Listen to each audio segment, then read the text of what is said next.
it's like growing up anywhere else that's simple. Every neighborhood you go to is going to have some kind of bad in it. You know, whether it's violence, drugs, whatever. People arguing all the time outside your house. It could be anything. There's always going to be some kind of problem in every neighborhood. You can never find a full-out peaceful neighborhood, because then that would be just strange.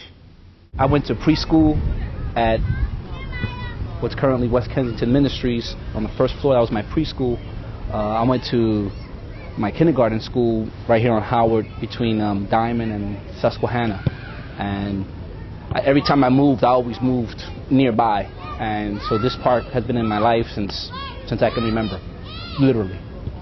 Where I was growing up, the men used to go on the corner around 6, 7 o'clock in the morning. There'd be a whole bunch of them, and they would be picked up to go work in the factories and in the farms, and they'd be there early and come home late. So, and that stopped. Right. The jobs went away, the factories closed down. In some parts it's dangerous, and in some parts it's alright, it's cool and fun. And like, so the places that you shouldn't be, you just don't go there. But some people do still. Same thing, cutting class, and I wasn't really a bad kid. Wasn't disrespectful. I didn't fight that often. I fought, but I could fight well, so people didn't really try to fight me very often. And I had a lot of friends, but like to cut school and. A loud screech. It's like it's always noisy around here. You can never just walk somewhere without no noise. Whether it's a motorcycle, four-wheeler, the train, a car, or a very, very bad engine, horns, kids yelling, arguing. There's always some kind of noise. So I think it's like a loud screech. Well, sounds are very loud because there's always people with loud music, especially us Hispanics. Sounds are always loud. I remember being able to sit on my steps and know that so-and-so, E-Rock, God rest his soul, E-Rock was coming around the corner. Because he was coming around the corner because I could hear his car's bass from 4 blocks away. And I could tell his bass from another. So loud as always. Kids are always loud. My family's always been loud. You walk in my house, any given day, if there's more than 4 people in it, it sounds like there's a fight. And it's not a fight, it's that everybody's having separate conversations and loudly, making sure they're heard. Well, during the day you hear the motorcycles like you just did now, and people don't realize that houses have bells and they toot their horns at 2 o'clock in the morning. But most of the time, around here and around the park, it's very quiet. We listen to that. Back then it was all freestyle music. I mean, Diamond Girl, so Stevie B, Johnny O, Brenda K. Starr. Those were the ones that we listened to in our community here, especially all the Puerto Rican guys and even the black guys from this neighborhood. That was our thing. You know, hip hop, for me, hip hop was, Eric B. and Rakim. Trees and bread, because they bake bread right there. In the morning, you smell coffee and breakfast. There's such strong aromas. Maybe like smell trees. So we have a lot of those around here, which I'm thankful for because we need more trees. And another pleasant smell for me, pastelillos. Pastelillos. That's a good smell for me. The smells is rice and beans and pernil, and those are the smells.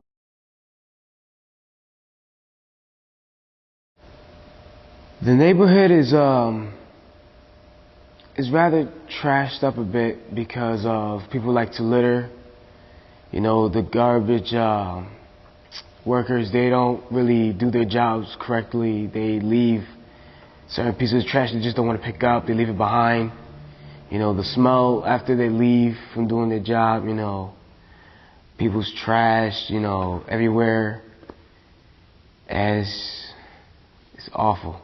Big single-family home, but homes for big family. Because I grew up in a big family, and my first memories were from my grandfather's house on 6th Street, 6th and Norris, and it was this really big house, and we had a baby grand piano in the front parlor and 9-bedroom house that he bought from a doctor in the 60s, and that's the house that my mother grew up in.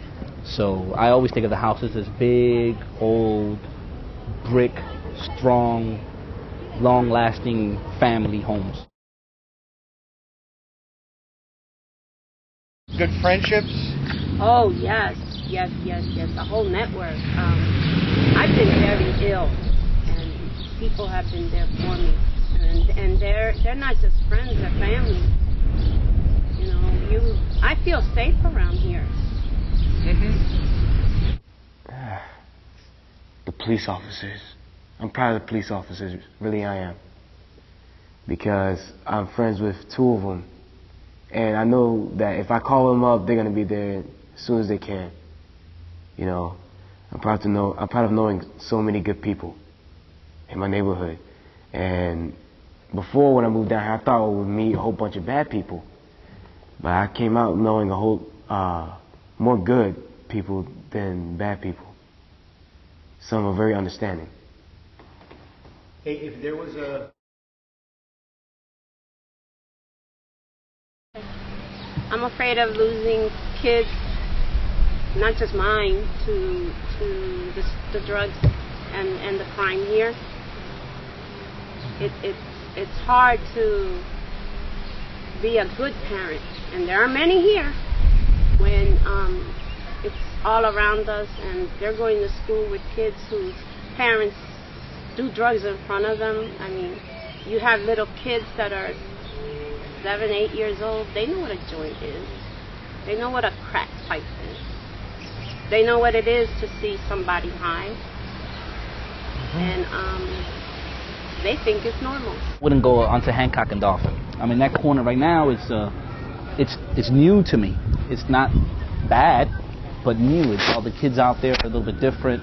I don't know any of them.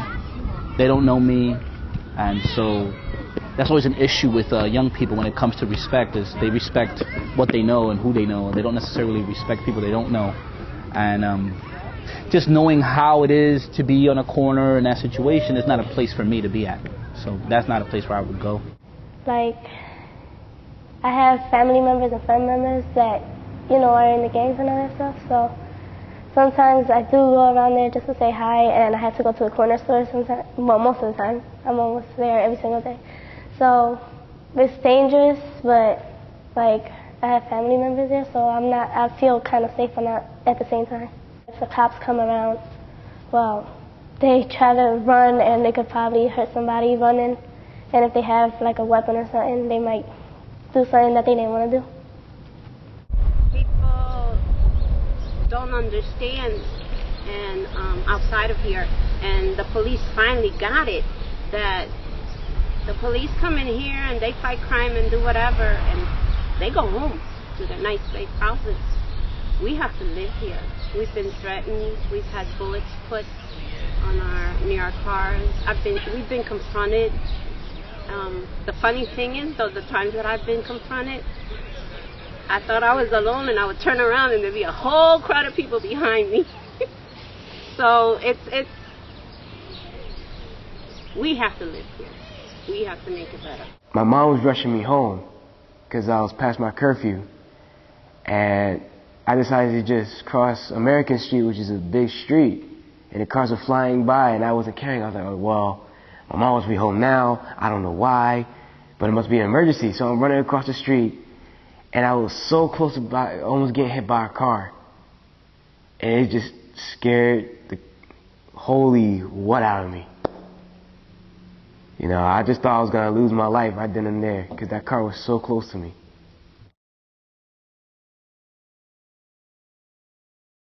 Church for me. And what's the church? West Kensington Ministries at Hancock and Susquehanna. The pastor is Reverend... Okay. Adon? Adon Mairena. Mm-hmm. He's great. My little sanctuary I spent a whole lot of time in. Does my bathroom count? In the neighborhood, outside your house.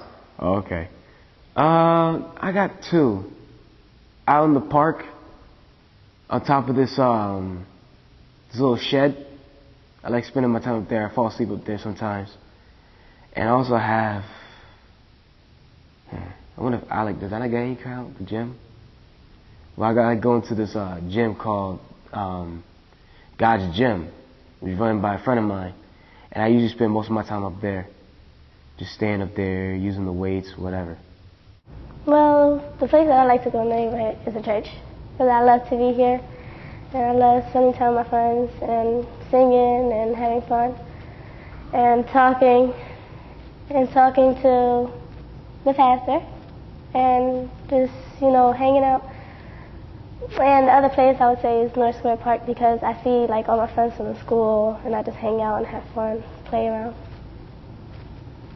Yeah. I mean, like, when I was younger, of course, I was on the corner of Hancock and Dolphin, and that's where I was at. I was always there. I was on that corner. But growing up, we had a whole bunch of old houses, groups of them, including that one right over there. And we used to call it the Ladders. That house, I think that's what's her name's house, right? Isn't that what's her name's house? Anyway, that house was an abandoned house, and we used to go in and we used to play catch one, catch all. There was another one called the Seven Old Houses over here on Front Street, just above York, and that's all now Hunter School. But before, there were like the Seven Old Houses, and so those were the places I used to love to be in, and we used to play catch one, catch all. That was our thing.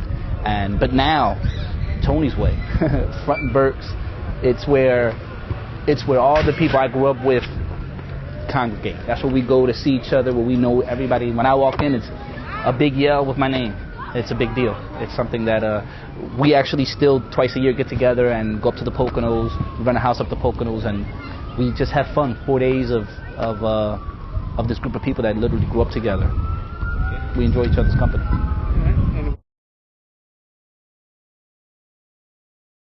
It was horrible. The park, we couldn't go through the park even during the day because there was so much crime going on, drug dealing, prostitution, all kinds of stuff that were really bad.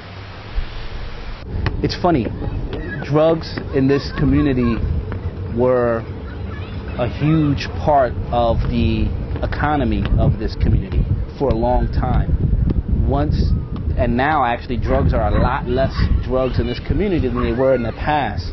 And so the people that have kind of moved into the community are actually working people with jobs, people with homes, people that care about their families, care about their kids, and are looking to move up. And the older women, we learned how to fight the drugs and how to get clean up and do all that. Oh, we used to do vigils on corners where we knew they were selling, and we would march all through the neighborhood. So when we marched, the police had to come to protect us. So we got a lot of attention. And even if it was just for a few hours on a couple of evenings during the week or during the month, they didn't sell for that time. And there's we have a town watch, and I've lost a lot of members because they're afraid, and it's gotten worse. There's one corner on, there's an area between Hancock and Front Street on Dolphin that we just can't get rid of the drugs because people's families are the ones that are dealing, and people have gotten threatened. One person was beaten up not too long ago. So we cleaned up Norris Street, but we can't clean up this. It can't get it done. Can't get it done, no matter how hard we do. So we do visuals, and basically we don't want to put these people in jail. We just don't want them to do it in front of our kids and in so obvious an open drug market. You want to sell? Okay, fine. For whatever reason you're selling. But we don't want to see it. I just didn't like the scene of how everybody was like, you just see nothing but drug dealers doing stuff that you know is wrong. And they know it's wrong themselves, but they just want the money. I just didn't like the fact that, like, how can you be so greedy that you actually put yourself in a position that you be away from your family? You know, because with drugs, you could get killed, you could be put away, and that's like taking away your whole life for something that you know is bad, but you're still going to do it. I didn't like that.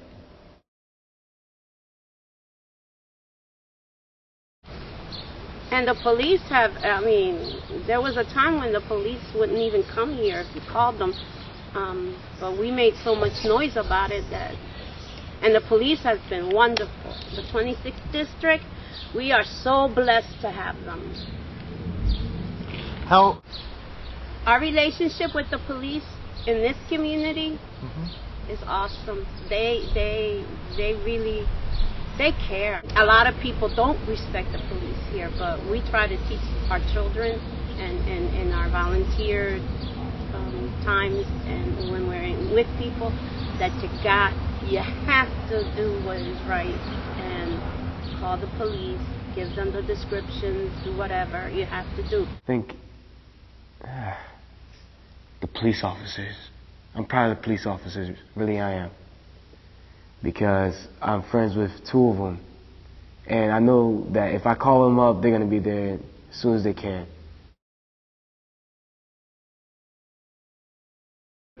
The people in my neighborhood are, quote-unquote, blacks.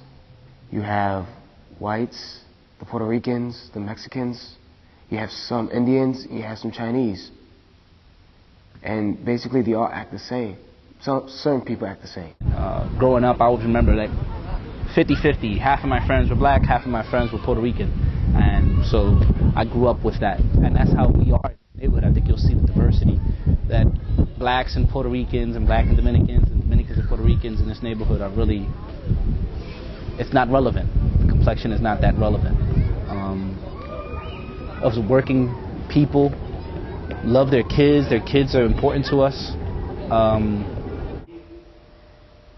They can be nice, if you want to put it like that, but at the same time they can be very rude because, you know, say things aren't going so well for them that day and they take it on everybody else. You know, instead of trying to be more mature about it and try to relax, all right, I'm around other people, let me not, you know, put my anger in everybody else. They just go out and lash it out at everybody, which causes the fights, which causes the arguments, you know, the gunplay, everything. So they can be very pleasant people, as in the people in my community. They can be very pleasant, but at the same time, they let their emotions get to them too quickly, instead of thinking before they act. And who? Tell us about an event. One of the events, we had a festival out in the park. And I can't exactly remember what it was for, but I think it was like a unification festival.